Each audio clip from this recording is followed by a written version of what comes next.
यदि आप कर्ज में डूबे हुए हैं और आर्थिक तंगी से परेशान हैं तो आपको सूर्य देव के इस महामंत्र का जाप अवश्य करना चाहिए। यह मंत्र बहुत ही शक्तिशाली और प्रभावशाली मंत्र है। इस मंत्र के नियमित 108 बार जाप करने मात्र से ही कर्ज में शीघ्र ही मुक्ति मिलती है, धन और संपत्ति में वृद्धि होती है, घर परिवार में सौभाग्य और शांति बनी रहती है। इस मंत्र से आप कर्ज मुक्त हो जाओगे, धन वृद्धि आपके जीवन में होने लगेगी। सूर्य भगवान बहुत ही दयालु हैं, वह अपने भक्तों की मनोकामनाओं को पूरी करते हैं। इस महामंत्र के नियमित 108 बार जाप करने से आपकी सभी मनोकामनाएं पूरी हो जाएंगी और आपके जीवन में धन की कोई भी कमी नहीं रहेगी।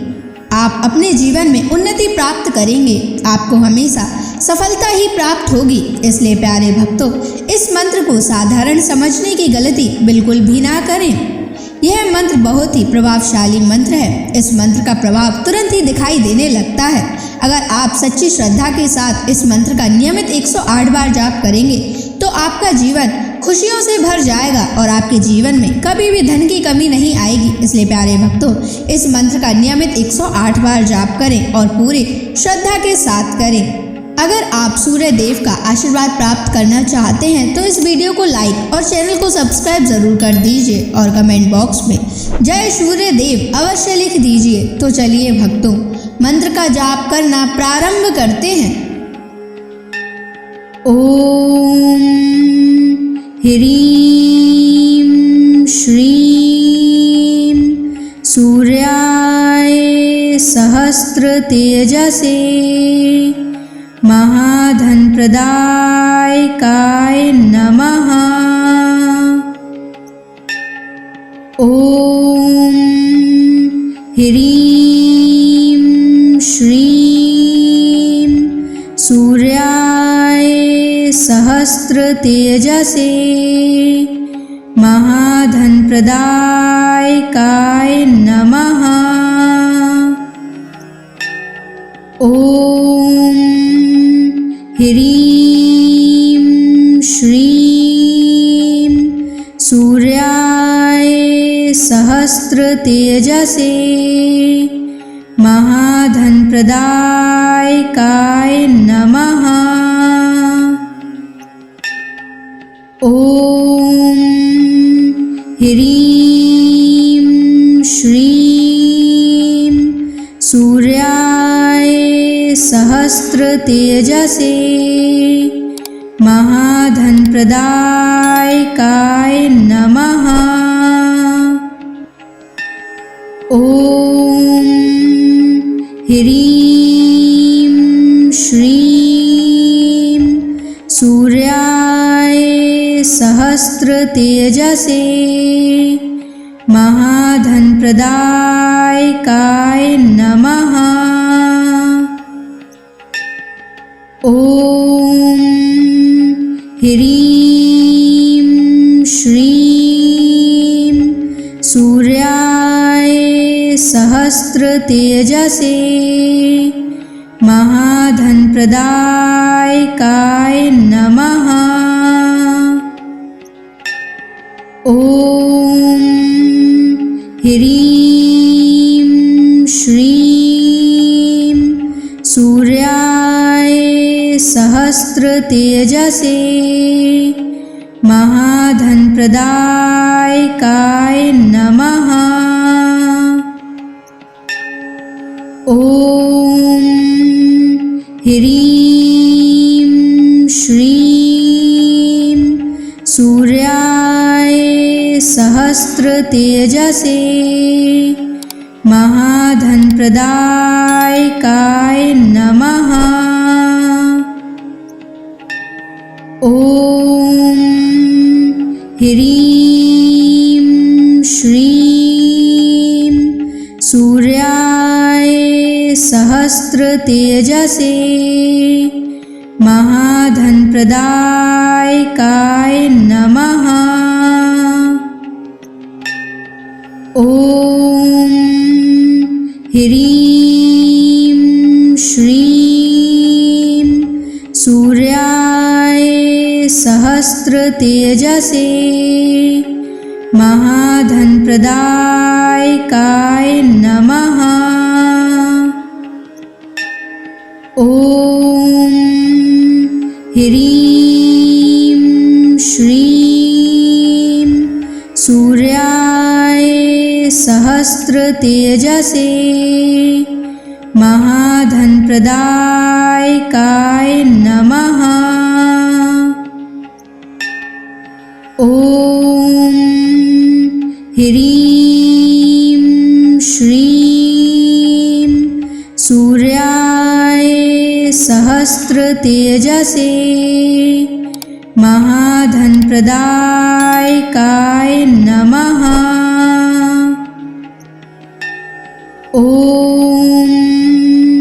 ह्रीं श्रीं सूर्याय सहस्रतेजसे महाधनप्रदायकाय नमः। ॐ ह्रीं श्रीं सूर्याय सहस्रतेजसे महाधनप्रदायकाय नमः। ॐ ह्रीं श्रीं सूर्याय सहस्रतेजसे महाधनप्रदायकाय नमः। ॐ ह्रीं श्रीं सूर्याय सहस्रतेजसे महाधनप्रदायकाय नमः। ॐ ह्रीं श्रीं सूर्याय सहस्रतेजसे महाधनप्रदायकाय नमः। ॐ ह्रीं श्रीं सूर्याय सहस्रतेजसे महाधनप्रदायकाय नमः। ॐ ह्रीं श्रीं सूर्याय सहस्रतेजसे महाधनप्रदायकाय नमः। ॐ ह्रीं श्रीं सूर्याय सहस्रतेजसे महाधनप्रदायकाय नमः। ॐ ह्रीं श्रीं सूर्याय सहस्रतेजसे महाधनप्रदायकाय नमः। ॐ ह्रीं श्रीं सूर्याय सहस्रतेजसे महाधनप्रदायकाय नमः। ॐ ह्रीं श्रीं सूर्याय सहस्रतेजसे महाधनप्रदायकाय नमः। ॐ ह्रीं श्रीं सूर्याय सहस्रतेजसे महाधनप्रदायकाय नमः। ॐ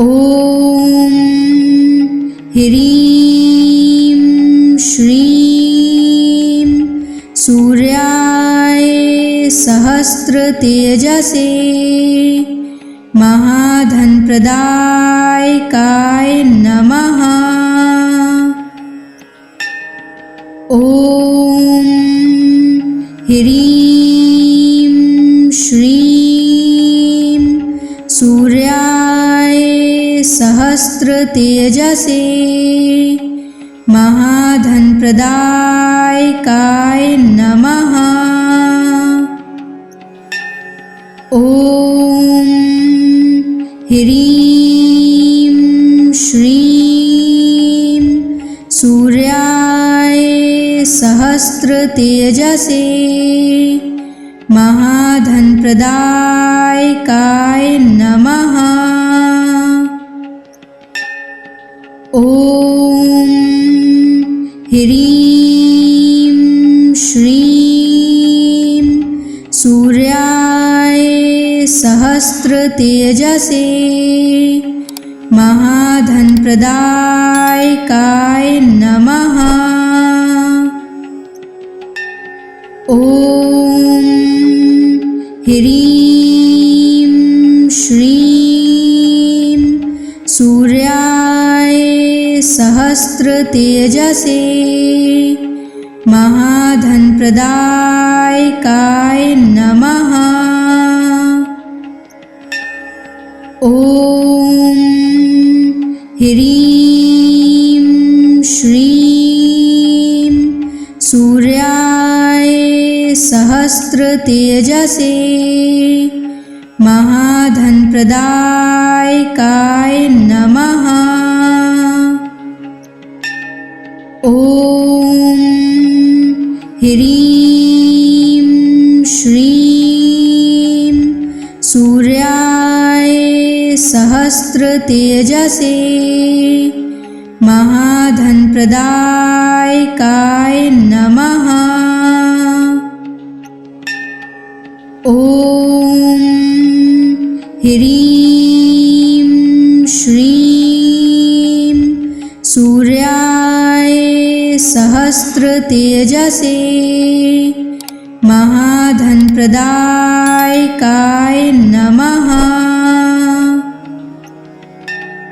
ॐ ह्रीं श्रीं सूर्याय सहस्रतेजसे महाधनप्रदायकाय नमः। ॐ ह्रीं श्रीं सूर्याय सहस्रतेजसे महाधनप्रदायकाय नमः। ॐ ह्रीं श्रीं सूर्याय सहस्रतेजसे महाधनप्रदायकाय नमः। ॐ ह्रीं श्रीं सूर्याय सहस्रतेजसे महाधनप्रदायकाय नमः। ॐ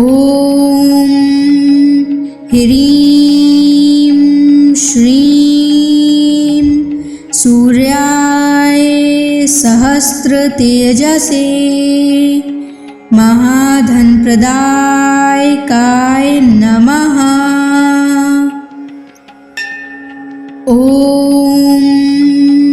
ह्रीं श्रीं सूर्याय सहस्रतेजसे महाधनप्रदायकाय नमः। ॐ ह्रीं श्रीं सूर्याय सहस्रतेजसे महाधनप्रदायकाय नमः। ॐ ह्रीं श्रीं सूर्याय सहस्रतेजसे महाधनप्रदायकाय नमः। ॐ ह्रीं श्रीं सूर्याय सहस्रतेजसे महाधनप्रदायकाय नमः। ॐ ह्रीं श्रीं सूर्याय सहस्रतेजसे महाधनप्रदायकाय नमः। ॐ ह्रीं श्रीं सूर्याय सहस्रतेजसे महाधनप्रदायकाय नमः। ॐ ह्रीं श्रीं सूर्याय सहस्रतेजसे महाधनप्रदायकाय नमः। ॐ ह्रीं श्रीं सूर्याय सहस्रतेजसे महाधनप्रदायकाय नमः। ॐ ह्रीं श्रीं सूर्याय सहस्रतेजसे महाधनप्रदायकाय नमः। ॐ ह्रीं श्रीं सूर्याय सहस्रतेजसे महाधनप्रदायकाय नमः। ॐ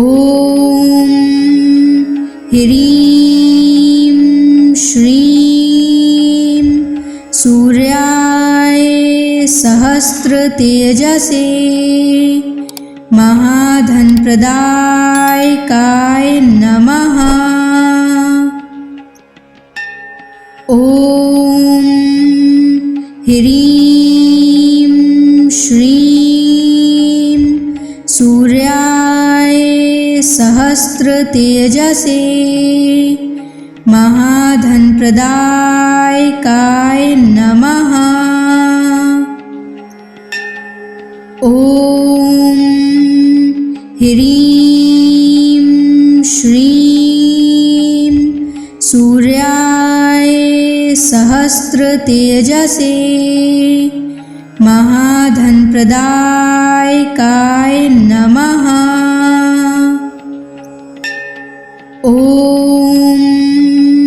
ह्रीं श्रीं सूर्याय सहस्रतेजसे महाधनप्रदायकाय नमः। ॐ ह्रीं श्रीं सूर्याय सहस्रतेजसे महाधनप्रदायकाय नमः। ॐ ह्रीं श्रीं सूर्याय सहस्रतेजसे महाधनप्रदायकाय नमः।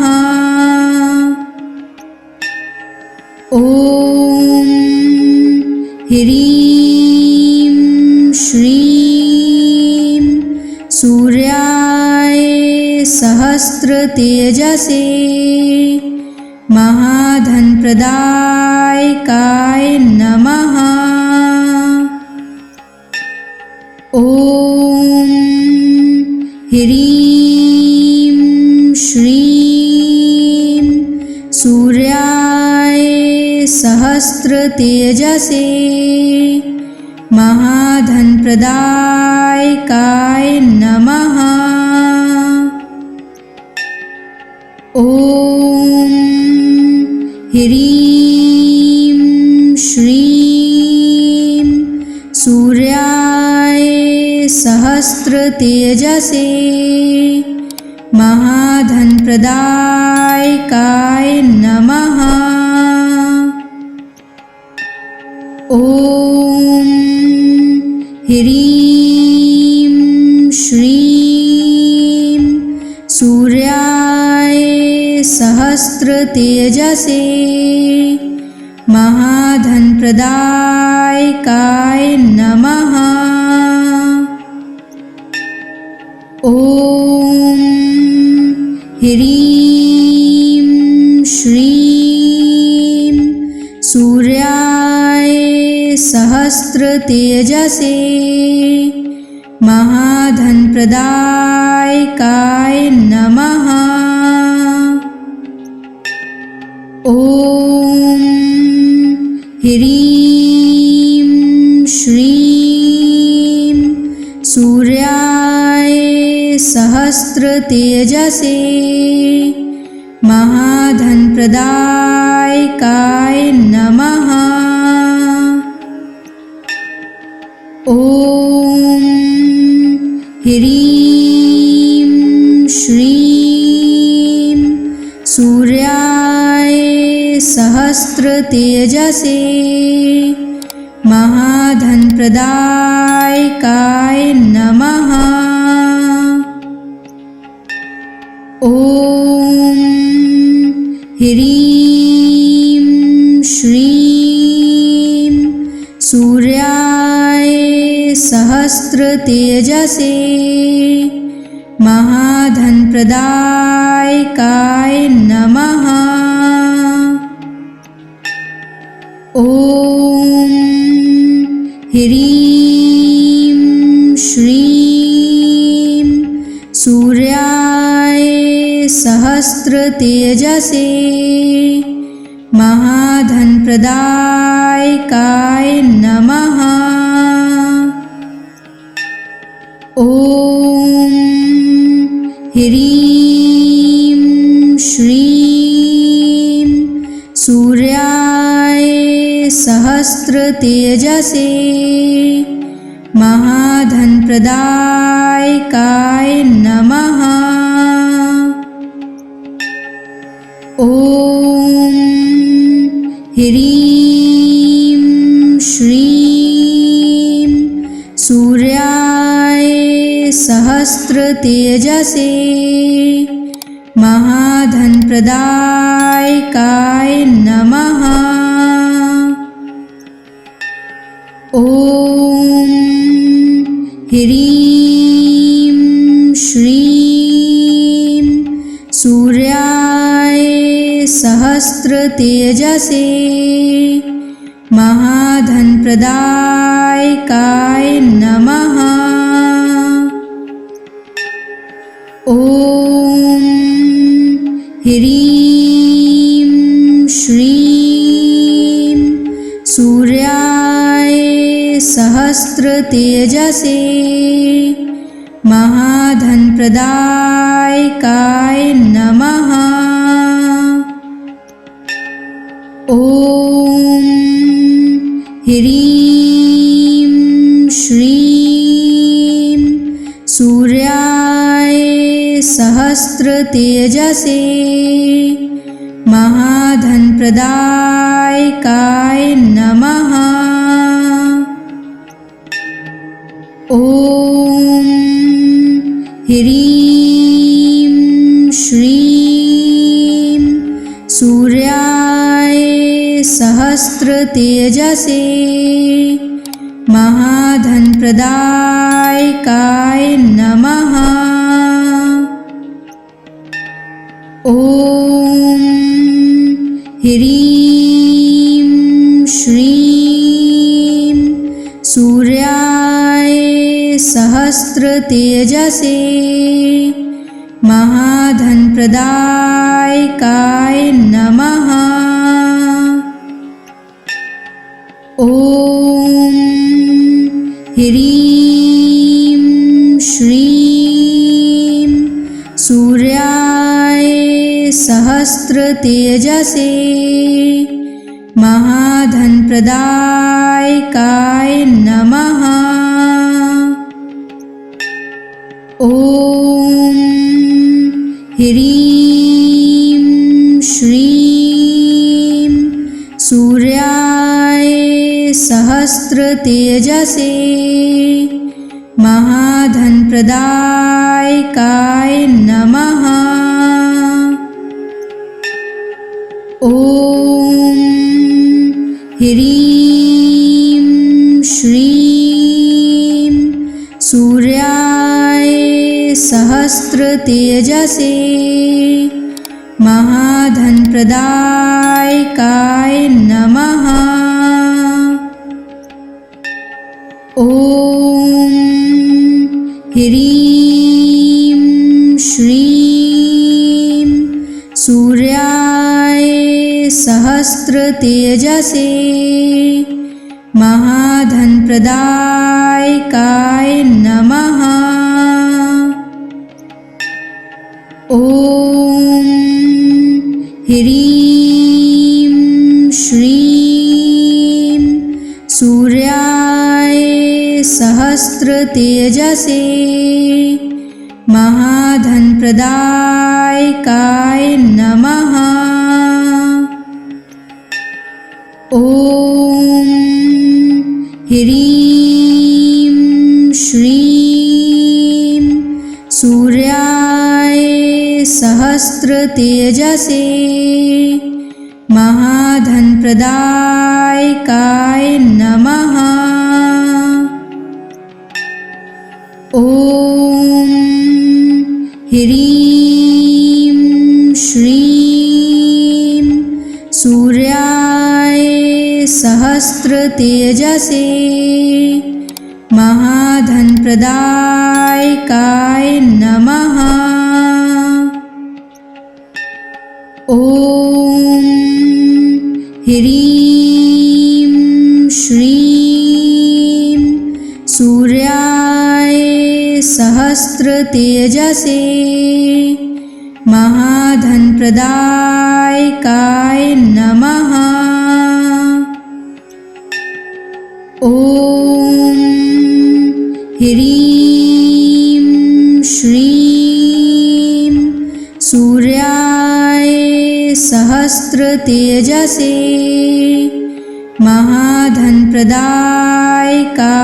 नमः। ॐ ह्रीं श्रीं सूर्याय सहस्रतेजसे महाधनप्रदायकाय नमः। ॐ ह्रीं श्रीं सूर्याय सहस्रतेजसे महाधनप्रदायकाय नमः। ॐ ह्रीं श्रीं सूर्याय सहस्रतेजसे महाधनप्रदायकाय नमः। ॐ ह्रीं श्रीं सूर्याय सहस्रतेजसे महाधनप्रदायकाय नमः। ॐ ह्रीं श्रीं सूर्याय सहस्रतेजसे महाधनप्रदायकाय नमः। ॐ ह्रीं श्रीं सूर्याय सहस्रतेजसे महाधनप्रदायकाय नमः। ॐ ह्रीं श्रीं सूर्याय सहस्रतेजसे महाधनप्रदायकाय नमः। ॐ ह्रीं श्रीं सूर्याय सहस्रतेजसे महाधनप्रदायकाय नमः। ॐ ह्रीं श्रीं सूर्याय सहस्रतेजसे महाधनप्रदायकाय नमः। ॐ ह्रीं श्रीं सूर्याय सहस्रतेजसे महाधनप्रदायकाय नमः। ॐ ह्रीं श्रीं सूर्याय सहस्रतेजसे महाधनप्रदायकाय नमः। ॐ ह्रीं श्रीं सूर्याय सहस्रतेजसे महाधनप्रदायकाय नमः। ॐ ह्रीं श्रीं सूर्याय सहस्रतेजसे महाधनप्रदायकाय नमः। ॐ ह्रीं श्रीं सूर्याय सहस्रतेजसे महाधनप्रदायकाय नमः। ॐ ह्रीं श्रीं सूर्याय सहस्रतेजसे महाधनप्रदायकाय नमः। ॐ ह्रीं श्रीं सूर्याय सहस्रतेजसे महाधनप्रदायकाय नमः। ॐ ह्रीं श्रीं सूर्याय सहस्रतेजसे महाधनप्रदायकाय नमः। ॐ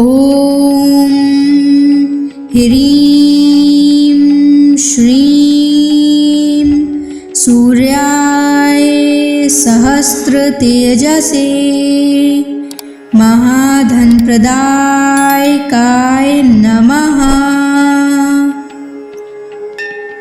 ॐ ह्रीं श्रीं सूर्याय सहस्रतेजसे महाधनप्रदायकाय नमः।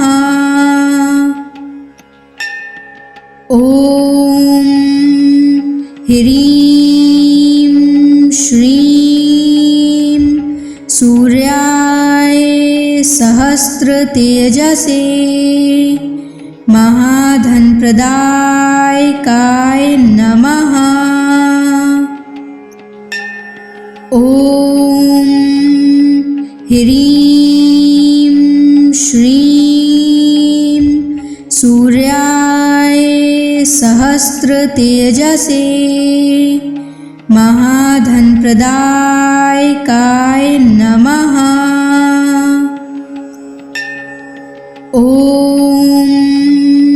ह्रीं श्रीं सूर्याय सहस्रतेजसे महाधनप्रदायकाय नमः।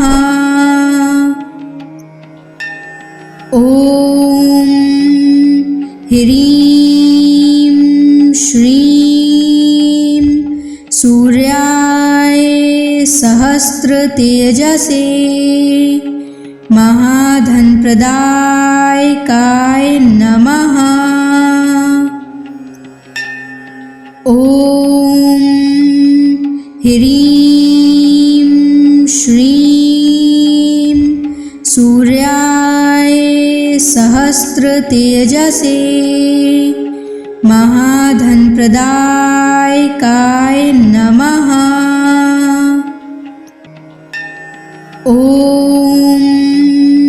ह्रीं श्रीं सूर्याय सहस्रतेजसे महाधनप्रदायकाय नमः।